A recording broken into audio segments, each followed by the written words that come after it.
Hello everyone. तो एक बार फिर से आपका स्वागत है आपके अपने YouTube channel educational study IQ में। आज है 16 जून और आज की इस वीडियो में हम पढ़ेंगे 16 जून और 2020 का करंट अफेयर्स। वीडियो को पूरा देखिएगा क्योंकि मोस्ट इम्पॉर्टेंट क्वेश्चन उठाए गए हैं।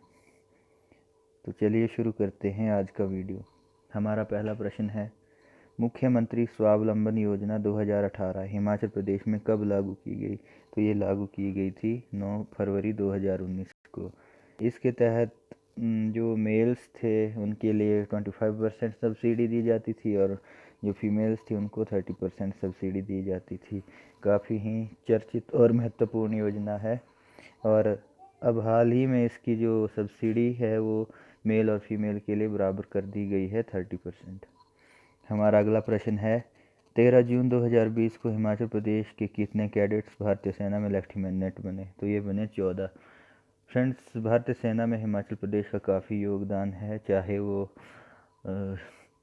जितनी भी वॉर्स हुई उनमें देख लो, ये चाहे ऑफिसर रैंक के जितने भी ऑफिसर हैं उनके बारे में देख लो। हर साल हिमाचल प्रदेश से बड़े बड़े सेना में ऑफिसर निकलते हैं, लेफ्टिनेंट। और इसके अलावा और जो एनडीए की परीक्षाएं होती हैं उनमें भी हिमाचल का काफ़ी दबदबा देखने को मिलता है। अगला प्रश्न है, हिमाचल प्रदेश सरकार द्वारा युवाओं को रोजगार देने के लिए कौन सा रजिस्टर तैयार करवाया जा रहा है? मोस्ट इम्पॉर्टेंट क्वेश्चन है, ये है प्रतिभा रजिस्टर, जिसके तहत जो बेरोजगार युवा हैं उनकी प्रतिभा को जानकर उनको रोजगार देने का प्रयास किया जाएगा। हमारा अगला प्रश्न है, लाहौल स्पीति तथा चंबा को जोड़ने वाला दर्रा कौन सा है? ये है कुगती दर्रा। हाल ही में इसको लोगों के लिए खोला गया है क्योंकि यहाँ पर लगातार बर्फ़ जमी रहती है हर साल। हमारा अगला प्रश्न है, सुप्रसिद्ध माता नबाही देवी मंदिर किस जिला में स्थित है? तो यहाँ पर ये है मंडी में। तो ये पिछले कुछ दिन पहले मैंने करंट अफेयर्स में भी ये डाला था। हमारा अगला प्रश्न है, किस राज्य सरकार ने प्लांट हेल्थ क्लिनिक का उद्घाटन किया? तो ये किया है मणिपुर सरकार ने। इम्पोर्टेंट क्वेश्चन है और आपको पता होना चाहिए। मणिपुर के जो मुख्यमंत्री हैं वो है एन वीरेन सिंह। हमारा अगला प्रश्न है फ्रेंड्स, हाल ही में किस यूरोपीय देश के साथ भारत द्वारा ऊर्जा सहयोग समझौता ज्ञापन पर हस्ताक्षर किए गए? तो ये किए हैं डेनमार्क में। फ्रेंड्स, जो भी इंडेक्स वगैरह आता है तो डेनमार्क हमेशा सबसे आगे रहता है। हैप्पीनेस हो चाहे इन्वायरमेंट संबंधी इंडेक्स हो तो डेनमार्क टॉप 3 में ही होता है। तो भारत ने भी ऊर्जा सहयोग में डेनमार्क के साथ हाल ही में हस्ताक्षर किए हैं। हमारा अगला प्रश्न है, क्यूएस वर्ल्ड यूनिवर्सिटी रैंकिंग 2021 में अमेरिका के किस इंस्टीट्यूट को प्रथम स्थान प्राप्त हुआ है? तो ये हुआ है Massachusetts institute of technology MTI। हमारा अगला प्रश्न है, डीप नॉलेज ग्रुप नामक के मुताबिक कोविड-19 की दृष्टि से सबसे सुरक्षित देश कौन सा है? तो डीप नॉलेज ग्रुप है एक, जिन्होंने एक सर्वे किया है। उन्होंने पाया है कि दुनिया का सबसे सुरक्षित देश जो कोविड-19 से है वो है स्विट्ज़रलैंड। आपको एक बात बता दूं कि स्विट्ज़रलैंड देश है जो कि परमाणु हमले से निपटने के लिए भी तैयार है। यहाँ पर लगभग 90+ लोग जो हैं परमाणु हमले से सुरक्षित रह सकते हैं। उन्होंने अपने घरों की जो वो आर्किटेक्ट है उसी तरीके से उसको डिज़ाइन किया हुआ है। जैसे ही अगर उन पर परमाणु अटैक होता है तो घरों के नीचे उन्होंने इस तरह के बंकर बनाए हुए हैं, परमाणु रोधी बंकर हैं जो कि विकिरण का जिन पर प्रभाव नहीं होता है। हमारा अगला प्रश्न है, 11 जून 2020 को फीफा द्वारा जारी रिपोर्ट के मुताबिक भारतीय फुटबॉल टीम का कौन सा स्थान प्राप्त हुआ? तो 11 जून 2020 को फीफा ने एक रिपोर्ट जारी की है जिसमें भारतीय टीम को 108वां स्थान प्राप्त हुआ है। इस रिपोर्ट में बेल्जियम, फ्रांस और ब्राज़ील शिखर पर हैं। पहले पे बेल्जियम, दूसरे पे फ्रांस और तीसरे पे ब्राज़ील है। हमारा अगला प्रश्न है, महाराष्ट्र की किस झील का रंग गुलाबी हो गया है? ये हो गया है लोनार झील का। भी हाल ही में इस झील का अचानक से पानी गुलाबी हो रहा है जो कि एक चिंता का विषय बना हुआ है। हमारा अगला प्रश्न है, भारत के किस राज्य द्वारा राज्य के पर्यावरण मंत्रालय का नाम बदलकर पर्यावरण और जलवायु परिवर्तन मंत्रालय रखने का निर्णय लिया गया है? तो ये महाराष्ट्र सरकार ने लिया है। भारत के किस राज्य द्वारा भारत राज्य के पर्यावरण मंत्रालय द्वारा जो अपने मंत्रालय का नाम बदलकर रखा गया है, वो रखा गया है महाराष्ट्र सरकार द्वारा रखा गया है। इसको जलवायु परिवर्तन मंत्रालय रखने का निर्णय लिया गया है। ये दोबारा आ गया है फ्रेंड्स क्वेश्चन। हमारा अगला प्रश्न है, 14 जून 2020 को आदित्य प्रतिभा के धनी किस अभिनेता द्वारा आत्महत्या की गई? तो 14 जून को 2020 को आदित्य प्रतिभा अभी हाल ही में उन्होंने अपने कैरियर की शुरुआती दौर था, ये काफ़ी प्रसिद्धि प्राप्त कर चुके थे। तो ये हैं सुशांत सिंह राजपूत। इनका शव उनके घर में ही पाया गया है, पंखे से लटका हुआ। कोई नहीं जान पाया है कि इन्होंने आत्महत्या क्यों की। हमारा अगला प्रश्न है, आदिवासी छात्रावासों के लिए ISO प्रमाण पत्र प्राप्त करने वाला भारत का पहला राज्य कौन बना? तो ये बना उड़ीसा। इम्पोर्टेंट क्वेश्चन है, आदिवासी छात्रों के छात्रावासों के लिए ISO प्रमाण पत्र प्राप्त करने वाला पहला राज्य भारत का उड़ीसा है। अब कुछ ऑब्जेक्टिव MCQs भी हैं आपके लिए, most important. UTI mutual fund के CEO कौन नियुक्त हुए हैं? तो ये हुए हैं इम्तियाज रहमान। UTI के बारे में आपको बता दूं, TGT में भी क्वेश्चन पूछा गया था 2018 के कमीशन में UTI के बारे में। UTI-MF भारत की एक म्यूचुअल फंड कंपनी है। इसकी स्थापना 1 फरवरी 2003 को हुई थी और इसका मुख्यालय मुंबई में है। इसके अध्यक्ष अभी हाल ही में जिसे प्रबंधक निदेशक कहते हैं वो हैं UK सिन्हा। हमारा अगला प्रश्न है, बिहार खादी के ब्रांड एम्बेसडर कौन हैं? ये हैं पंकज त्रिपाठी। खादी भारत में हाथ से बनने वाले वस्त्रों को कहते हैं। खादी वस्त्र सूती, रेशम, ऊन से बने हो सकते। इसके लिए बनने वाला सूत चरखे की सहायता से बनाया जाता है। पंकज त्रिपाठी एक अभिनेता है जिन्हें इसका बिहार के खादी ब्रांड एम्बेसडर के रूप में रखा गया है या नियुक्त किया गया है। बिहार राज्य के बारे में देख लेते हैं। इसकी स्थापना 22 मार्च 1912 को हुई थी। राजधानी पटना में है और इसके जो मुख्यमंत्री हैं अभी हाल ही में नीतीश कुमार हैं, जिनकी पार्टी का नाम जनता दल पार्टी है। गवर्नर फागू चौहान है और बिहार उच्च न्यायालय का नाम पटना उच्च न्यायालय है और यहाँ के मुख्य न्यायाधीश का नाम संजय करोल है। इतनी जानकारी आपको होनी चाहिए। हमारा अगला प्रश्न है, विश्व बुजुर्ग दुर्व्यवहार रोकथाम जागरूकता दिवस कब मनाया जाता है? तो ये मनाया जाता है 15 जून को। इस दिन का उद्देश्य बुजुर्गों के साथ होने वाले दुर्व्यवहार जो होता है उसकी रोकथाम के लिए जागरूकता फैलाने के लिए विश्व भर में इसे मनाया जाता है। इस दिवस को मनाने की घोषणा संयुक्त राष्ट्र ने की थी और world Elder abuse awareness day 2020 की जो थीम है वो है लिफ्टिंग अप वॉइसेस। हमारा अगला प्रश्न है, किसने national health care supply chain portal आरोग्य पथ लॉन्च किया? ये कल भी मैंने क्वेश्चन डाला था करंट अफेयर में। CSIR ने।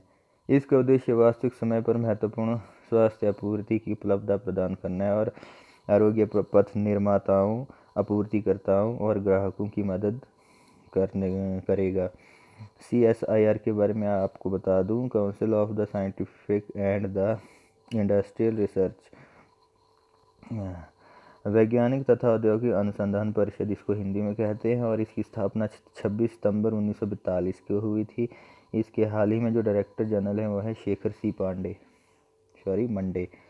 सी मंडे।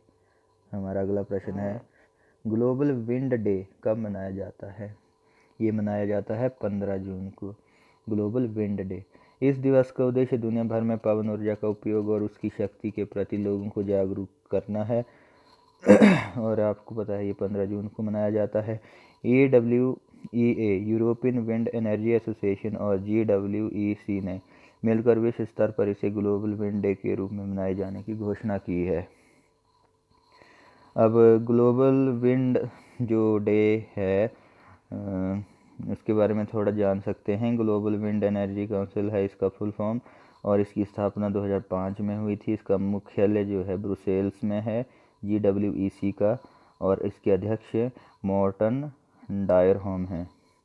अगला प्रश्न है, भारत में अटॉर्नी जनरल वेणुगोपाल को कितने साल का सेवा विस्तार दिया? तो ये दिया है 1 साल का। आपको मैंने ये क्वेश्चन कल भी डाला था। वह देश के एक प्रमुख वकील हैं जिन्होंने अटॉर्नी जनरल के रूप में 30 जून 2017 को मृकुल रोहतगी के स्थान पर नियुक्त किया गया था। भारत के अटॉर्नी जनरल को भारत के राष्ट्रपति द्वारा नियुक्ति दी जाती है। अगला प्रश्न है, किस कंपनी के निदेशक अतुल श्रीवास्तव का निधन हुआ? तो ये हुआ है SAIL. Steel authority of India limited Bharat में इस्पात निर्माण में लगी एक प्रमुख कंपनी है। ये लोहे और इस्पात का सामान तैयार करती है। Steel authority of India limited भारतीय इस्पात प्राधिकरण भी कहते हैं इसको। इसकी जो स्थापना हुई है 19 जनवरी 1954 को हुई है और इसका मुख्यालय नई दिल्ली में है। इसके चेयरमैन हैं अनिल कुमार चौधरी। हमारा अगला प्रश्न है, भारत किस देश के साथ मिलकर लूनार पोलर एक्सप्लोरेशन मिशन को शुरू करेगा? ये करेगा जापान के साथ। इस मिशन का उद्देश्य उन क्षेत्रों में अवलोकन से पानी की मात्रा के बारे में वास्तविक डाटा प्राप्त करना है जहां पहले से मौजूद डाटा के अनुसार पानी अस्तित्व में है। अब जापान के बारे में थोड़ा देख लेते हैं। जापान एशिया महाद्वीप में स्थित है। राजधानी टोक्यो होन्शु द्वीप पर स्थित है और ये करेंसी जापानी येन है। इसके प्रधानमंत्री फेमस हस्ती हैं शिंजो आबे। अगला प्रश्न है, किस संगठन ने सुरक्षा बलों की वर्दी को सैनिटाइजर करने के लिए जर्मी क्लीन मशीन विकसित की? तो ये की है DRDO ने। अब DRDO के बारे में देख लेते हैं। Defence research and development organisation है ये एक भारत की, यहाँ पर आयुध निर्माण किया जाता है और कोरोना से बचाने के लिए DRDO ने एक जर्मी क्लीन मशीन तैयार की है जिससे जो जवान हैं उनकी वर्दी को सैनिटाइज किया जाएगा ताकि संक्रमण को जो सेना है उनमें रोका जा सके। रक्षा अनुसंधान एवं विकास संगठन कहते हैं इसको हिंदी में और इसकी स्थापना 1958 में हुई थी। इसका मुख्यालय जो है नई दिल्ली में है और अध्यक्ष हाल ही में G सतीश रेड्डी हैं। हमारा अगला प्रश्न है, HDFC बैंक के कार्यकारी निदेशक कौन बने हैं? हाल ही में केजाद भरूचा जो हैं केजाद भरूचा HDFC बैंक के कार्यकारी निदेशक बने हैं। हाउसिंग डेवलपमेंट फाइनेंस कॉरपोरेशन, इसकी स्थापना 1994 को हुई थी। जो इसका मुख्यालय मुंबई में है और अध्यक्ष जो हैं CM वासुदेव हैं। प्रबंधक निदेशक आदित्यपुरी हैं हाल ही में। अगला प्रश्न है, बसंत राय जी का निधन हुआ, ये कौन थे? ये थे क्रिकेटर। भारत के सबसे वृद्ध प्रथम श्रेणी क्रिकेटर बसंत राय जी का 100 वर्ष की आयु में निधन हुआ अभी हाल ही में। ऐसे प्रश्न देखने को मिलते हैं फ्रेंड्स TGT क्लर्क और टेट आदि में। पूर्व क्रिकेटर शाहिद अफरीदी का कोरोना टेस्ट पॉजिटिव आया है। ये किस देश के हैं? ये हैं पाकिस्तान के। शाहिद अफरीदी एक फेमस प्लेयर हैं। पाकिस्तान एशिया महाद्वीप में स्थित है, आपको पता है, हमारा पड़ोसी भी है। राजधानी इस्लामाबाद है। इनकी करेंसी जो है रुपया ही है, जो पाकिस्तानी रुपया है। जो अभी हाल ही में राष्ट्रपति हैं आरिफ अलवी हैं। भारत और पाकिस्तान के बीच अंतर्राष्ट्रीय सीमा को रेड क्लिफ कहते हैं। अगला प्रश्न है, स्मार्ट स्वचालित सिंचाई प्रणाली की तैनाती करने वाला पहला हवाई अड्डा। इससे पहले मैंने ये क्वेश्चन डाल चुका हूँ तो आज फिर से आपकी ये रिवीजन हो रही है। बेंगलुरु अंतर्राष्ट्रीय हवाई अड्डा जो स्मार्ट स्वचालित सिंचाई प्रणाली की तैनाती करने वाला पहला हवाई अड्डा बना है। बेंगलुरु अंतर्राष्ट्रीय हवाई अड्डा लिमिटेड पहला हवाई अड्डा है जिसने 100 एकड़ के क्षेत्र में फैले अपने परिदृश्य के प्रबंधन के लिए मौसम आधारित और तकनीक सक्षम स्मार्ट स्वचालित सिंचाई प्रणाली SAIS को तैनात किया है और इसे मोबाइल फ़ोन ऐप से भी नियंत्रित किया जा सकता है। अगला प्रश्न है, किस कंपनी ने सौर ऊर्जा के क्षेत्र में अब तक का सबसे बड़ा ऑर्डर हासिल किया है? तो ये किया है, ये मोस्ट इम्पॉर्टेंट है, ये SESCI ये है सार्वजनिक अडानी ग्रीन एनर्जी लिमिटेड। सार्वजनिक क्षेत्र की नवीकरणीय ऊर्जा एजेंसी SECI ने देश में 8000 मेगावाट क्षमता के फोटोवोल्टिक बिजली संयंत्र तथा घरेलू पैनल सौर पैनल के लिए विनिर्माण इकाई लगाने का ऑर्डर हासिल किया है। इस ग्रुप पर कुल 45,000 करोड़ रुपए का निवेश होगा। अडानी ग्रीन एनर्जी लिमिटेड के बारे में हम जान लेते हैं। इसकी स्थापना 2015 को की गई थी। मुख्यालय अहमदाबाद में है और इसके जो संस्थापक हैं ये गौतम अडानी जी हैं। अगला प्रश्न देखते हैं, ग्रीन मिज़ोरम दिवस कब मनाया जाता है? तो फ्रेंड्स, ये जो ग्रीन मिज़ोरम दिवस है ये मनाया जाए। ग्रीन मिज़ोरम दिवस में पेड़ लगाए जाते हैं और वनस्पतियों की रक्षा की जाती है। ये 15 जून को मनाया जाता है। इसके बारे में थोड़ा देख लेते हैं। राजधानी आइजोल है। मुख्यमंत्री Zoramthanga Mizoram national front party के हैं। Governor PS. श्रीधरन पिल्लाई हैं और जो मिजोरम उच्च न्यायालय का नाम है गुवाहाटी उच्च न्यायालय और मुख्य न्यायाधीश यहाँ पर अजय लांबा है। इसके अलावा मिजोरम के तीन पड़ोसी राज्य हैं, मणिपुर, आसाम और त्रिपुरा। मिजोरम के 2 पड़ोसी देश भी हैं, म्यांमार और बांग्लादेश। चलिए आगे चलते हैं हमारे। तो फ्रेंड्स, जो मैंने पीछे आपको करंट अफेयर करवाया था उसकी आज रिवीजन भी करते हैं थोड़ी सी, ताकि आपका नॉलेज ख़त्म ना हो, बढ़ता रहे। जो यूटीआई म्यूचुअल फंड के सीईओ किसे नियुक्त किया गया? इसे किया गया इम्तियाज़ रहमान को। बिहार खादी के ब्रांड एम्बेसडर किसे बनाया गया? पंकज त्रिपाठी। विश्व बुजुर्ग दिवस कब मनाया जाता है? तो 15 जून को। विश्व बुजुर्ग दुर्व्यवहार रोकथाम दिवस 15 जून को। किसने national health care supply chain portal आरोग्य पथ लॉन्च किया? तो ये किया है CSIR ने। ग्लोबल विंड डे कब मनाया जाता है? ये मनाया जाता है 15 जून को। भारत में अटॉर्नी जनरल के वेणुगोपाल का जो कार्यकाल है कितने टाइम के लिए बढ़ाया गया है? ये बढ़ाया गया है 1 साल के लिए। भारतीय रेलवे के सेंट्रल रेलवे जोन में कौन सा एक आर्टिफिशियल इंटेलिजेंस AI सक्षम पोर्टल लॉन्च किया गया? तो ये किया है कैप्टन अर्जुन। किस कंपनी के निदेशक अतुल श्रीवास्तव का निधन हुआ? ये हुआ सेल। भारत किस देश के साथ मिलकर लूनार पोलर एक्सप्लोरेशन मिशन को शुरू करेगा? तो ये करेगा जापान। किस संगठन ने सुरक्षा बलों की वर्दी को सैनिटाइज करने के लिए जर्मी क्लीन मशीन विकसित की? तो ये की है DRDO ने। HDFC बैंक के कार्यकारी निदेशक कौन बने? ये बने केजाद भरूचा। वसंत राय जी का निधन हुआ, ये कौन थे? ये क्रिकेटर थे। पूर्व क्रिकेटर शाहिद अफरीदी का कोरोना टेस्ट पॉजिटिव पाया गया, ये किस देश के हैं? ये हैं पाकिस्तान के। स्मार्ट स्वचालित सिंचाई प्रणाली की तैनाती करने वाला पहला हवाई अड्डा कौन सा बना? ये बना बेंगलुरु हवाई अड्डा। किस कंपनी ने सौर ऊर्जा के क्षेत्र में अब तक का सबसे बड़ा ऑर्डर हासिल किया? ये किया Adani green energy limited AGEL। Green Mizoram दिवस कब मनाया जाता है? ये मनाया जाता है 11 जून को। फ्रेंड्स, ग्रीन जो मिजोरम दिवस मनाया जाता है ये मनाया जाता है 11 जून को। ठीक है, पीछे ये क्वेश्चन में थोड़ा गलती हो गया था, इसको सुधारते हैं। जो ग्रीन मिजोरम दिवस मनाया जाता है वही मनाया जाता है 11 जून को। तो फ्रेंड्स, ये था आज का हमारा करंट अफेयर। वीडियो को ज़्यादा से ज़्यादा शेयर कीजिएगा, वीडियो को लाइक कीजिएगा और अगर आप हमारे इस चैनल पर नए हो तो चैनल को सब्सक्राइब कर दें। Thank you friends.